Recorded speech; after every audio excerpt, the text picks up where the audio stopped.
Me diz uma coisa, a sua vida seria melhor, seria mais fácil ou mais prazerosa se você soubesse como lidar com os seus conflitos emocionais, sabe, com aquelas angústias, aquelas coisas que te incomodam dentro de você e que às vezes você está fugindo disso porque você não sabe como lidar. Não é que você não queira lidar, não é que você quer ficar fugindo, mas simplesmente você olha para aquilo quando você sente aquele incômodo, quando você sente aquela sensação ruim, você não sabe o que fazer com aquilo. Então, por não Uhum. saber, você acaba deixando de lado, só que você percebe que isso continua voltando, isso continua te incomodando e cada vez vai ficando mais forte, e mais forte e mais forte.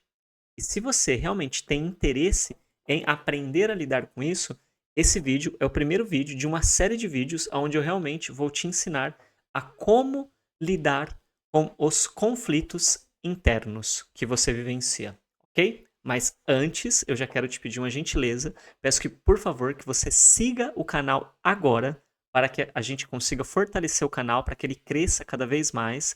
Peço também que você já deixe aqui o seu like no vídeo e também que você faça o seu comentário ao longo do vídeo, deixando a sua dúvida, deixando o seu insight, deixando o seu questionamento para que eu possa realmente te ajudar mais ainda. E ao final desse vídeo, também aqui, ó, tem o número do meu WhatsApp. Se você quiser receber uma ferramenta em PDF para te ajudar e te guiando como que você vai lidando com esses passos que eu vou tratar aqui hoje, eu vou te mandar ela gratuitamente. Você só precisa me dar um oi aqui no WhatsApp e me pedir a ferramenta para começar a lidar, né, com o seu conflito interno, que eu vou te enviar ela, ok? Não se esqueça de fazer nenhum desses passos, porque são importantíssimos. Então, bora lá. Como esse é o primeiro vídeo, né? Antes de tudo, eu preciso te trazer alguns conceitos. Então eu peço que você tenha paciência, porque vai ser um vídeo curto, vai ser um vídeo de 10, 12 minutos, mas vai ser um vídeo onde eu vou precisar te trazer alguns conceitos para que você tenha, né, a capacidade de enxergar coisas que hoje você ainda não consegue enxergar. E com esses conceitos, com essas informações que eu vou te trazer, você vai se tornar capaz de enxergar, de perceber tudo isso, ok? Então vamos lá. A primeira coisa que a gente precisa entender é o seguinte: eu estou trazendo para você aqui um conhecimento da psicologia analítica do Carl Jung. Então, o Jung, né, é um importante psicólogo, foi um importante médico que desenvolveu uma série de pesquisas. Ele passou a vida inteira dele desenvolvendo uma série de pesquisas, atendendo milhares de pessoas, e ele realmente compreendeu diversos mecanismos e processos de como a nossa mente, de como os nossos conflitos emocionais acontecem, as nossas emoções se organizam, e todo esse conhecimento que eu estou te trazendo, ele é exatamente baseado nessa compreensão da psicologia analítica, ok? Então, a psicologia analítica, ela tem uma forma de entender o que é a nossa personalidade muito diferente de todas as outras teorias que existem. Todas as outras teorias de psicologia, porque existem várias teorias de psicologia, entendem a personalidade de um jeito diferente de como a psicologia analítica entende. E para você sacar de forma bem simples, o que acontece? A maioria das teorias entendem que a personalidade, ela é o nosso eu e que existem complexos que podem atrapalhar o funcionamento da nossa personalidade, e quando esses complexos eles se ativam, nós temos que fazer tratamentos para curar esses complexos. Então, a nossa personalidade ela existe, e se algum complexo, como se fosse, imagina um vírus, não é um vírus, mas imagina dessa forma, para você talvez seja mais visível, você que não é da área. Imagina algo externo que entra e começa a atacar aquele corpo. Então, a psicologia e várias teorias, elas vão entender que então esse complexo que está te afetando, então esse conflito interno, sabe, essa angústia, essa coisa e tal, ela é um complexo e ela está invadindo a sua personalidade, ela está invadindo você. Então a gente precisa fazer um tratamento para curar esse complexo. A psicologia junguiana, ela vai entender de uma forma totalmente diferente, por quê? Porque ela vai entender que a própria personalidade que nós temos já é um complexo. Só que o olhar da psicologia junguiana não é de que complexo é uma coisa ruim. Para a psicologia junguiana, o complexo não necessariamente ele é uma coisa ruim. Para a psicologia e outras abordagens, no geral, o complexo é algo negativo, é algo ruim, é algo que não faz bem. Então, toda vez que tem um complexo para esses outros conhecimentos, tem algo de ruim dentro de você. Para a psicologia junguiana, não.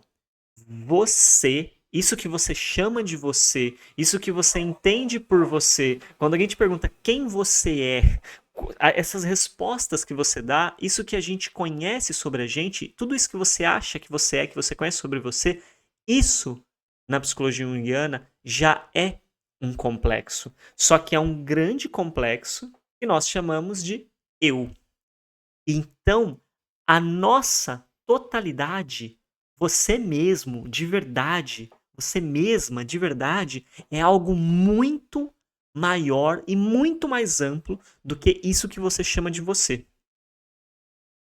E esse eu muito maior, que a gente pode chamar então de psique, dentro da nossa psique existem infinitos complexos. E lembrando, na psicologia junguiana, complexo não necessariamente está querendo dizer que é algo negativo. Mas na psique, que é a sua totalidade, que é aquilo que você realmente é, existem muitos complexos.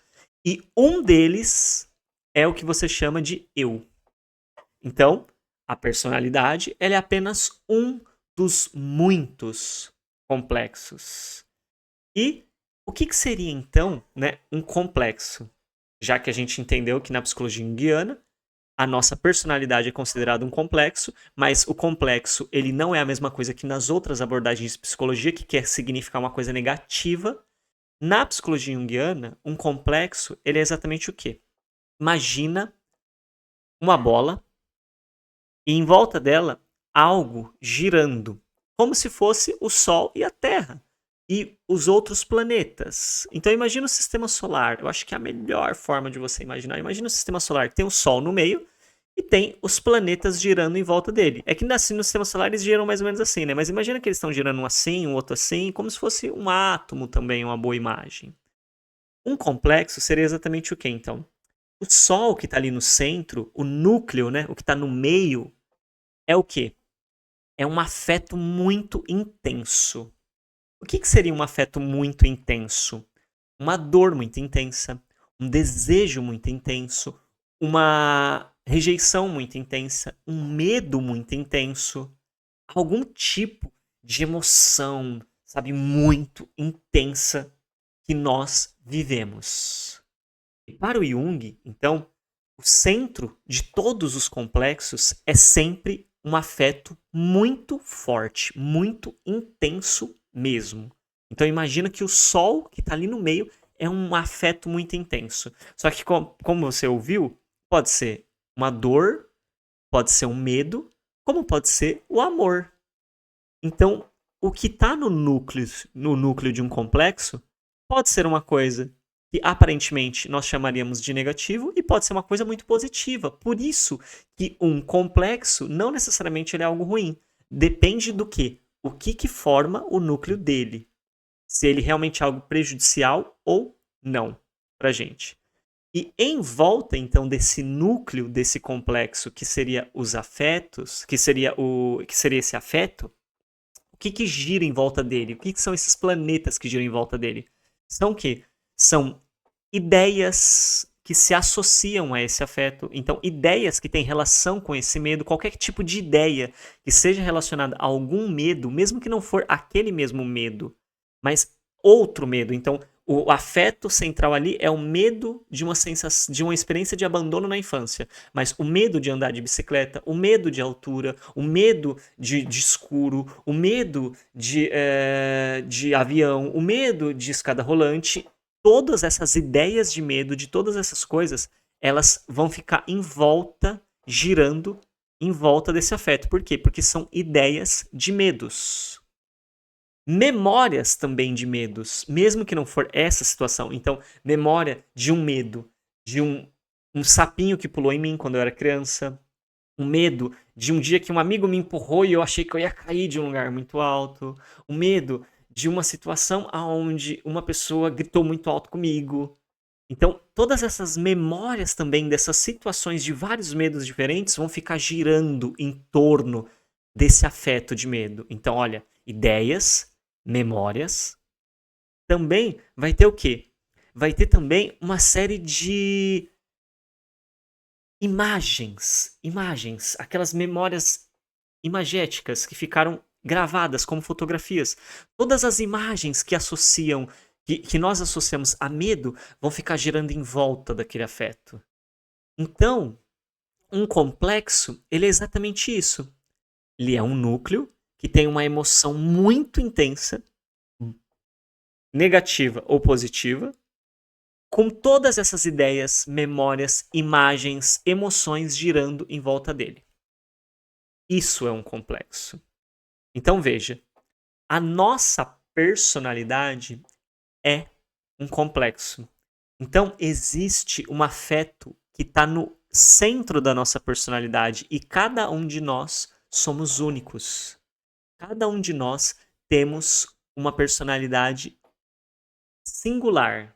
Singular é única. Existem padrões, existem arquétipos, mas a nossa é sempre um jeito único de viver aquele arquétipo. Então, por exemplo, tem o arquétipo do aventureiro. Você e uma outra pessoa que vivencia esse arquétipo de personalidade, duas pessoas aventureiras, não vão gostar do mesmo tipo de aventura. Talvez uma goste de se aventurar viajando e a outra nos relacionamentos, tendo várias relações afetivas. Então veja, é diferente. Ou mesmo, né, o arquétipo do guerreiro. Alguns vão querer viver o arquétipo do guerreiro na carreira profissional, outros no esporte, na superação. Então, por mais que sejam arquétipos de personalidade, a singularidade, a individualidade de cada um vai ser única. Então, veja, mas todos esses que vivenciam o arquétipo do guerreiro ou o arquétipo do aventureiro, existe um afeto central que está ali no meio, que forma o núcleo do complexo daquela personalidade. E todas essas ideias, então, de guerreiro vão girar em torno daquilo. Então, o que seria, né, talvez, o núcleo, né, o afeto do núcleo da personalidade do arquétipo do guerreiro? A coragem, a bravura. Então, fica girando em volta ideias de bravura, imagens de bravura, memórias de coragem, de bravura, de desejo de ajudar, de salvar e tal. Do aventureiro também, outra. Qual que é o afeto central ali, né, que tá no aventureiro, né? A liberdade, né? Sabe essa coisa da liberdade, da autonomia. Então ficam girando ideias de liberdade, memórias de liberdade, imagens de liberdade. E isso vai formando o que a gente chama de eu. Esse eu único, esse eu singular. Então agora você já sabe, né, o que é um complexo e que a nossa personalidade é um dos muitos complexos que existem na totalidade do nosso ser, que é a psique. No nosso próximo vídeo, então, a gente vai dar uma continuidade para que você possa entender o próximo passo, para que você aprenda como você pode lidar de um jeito saudável e inteligente com os seus conflitos. E no próximo vídeo eu vou te ensinar exatamente, né, quais são as principais características de um núcleo afetivo e também já vou começar a falar com você de como que os outros complexos que existem na nossa psique, eles podem interferir na nossa vida, tentando tomar o lugar da personalidade que nós expressamos, que é um dos muitos complexos. Então, esses outros complexos, em determinados momentos, eles podem tentar, né, invadir o espaço da nossa personalidade, e é isso exatamente o que as pessoas às vezes chamam, tipo assim, a pessoa ela tá fora de si, nossa, você viu como ela tem comportamentos assim que às vezes não combina com ela, uma hora ela é uma coisa, outra hora ela é outra, nossa, ela era assim, virou assim, então tipo assim, outras organizações de complexos tomaram conta da identidade ali da frente daquela pessoa. Então, entraram no lugar da personalidade. Então, é isso que a gente talvez tenta evitar ao longo da nossa vida, né? A gente tenta evitar que outros complexos invadam o espaço do nosso complexo que nós chamamos de eu. Então, se você entendeu esse vídeo, eu quero que você diga que eu entendi. Se você não entendeu, se ficou difícil, se ficou complexo, se ficou confuso, eu quero que você diga, ficou complexo, ficou confuso, porque o meu compromisso aqui é exatamente te trazer uma compreensão prática de como você lida com todos esses processos, mas para isso eu preciso te trazer conhecimento para que você entenda a língua de como tudo isso funciona e é o mecanismo que o seu corpo e a sua mente funciona para você realmente poder lidar com isso, ok? Então, antes de sair do vídeo, eu peço novamente que você siga o canal, caso você não tenha seguido, senão eu vou puxar sua perna quando você estiver dormindo nessa noite. E também não se esqueça de deixar o seu like e também de fazer o seu comentário, porque isso é muito importante para o canal. Então, até mais, até o próximo vídeo. Tchau, tchau.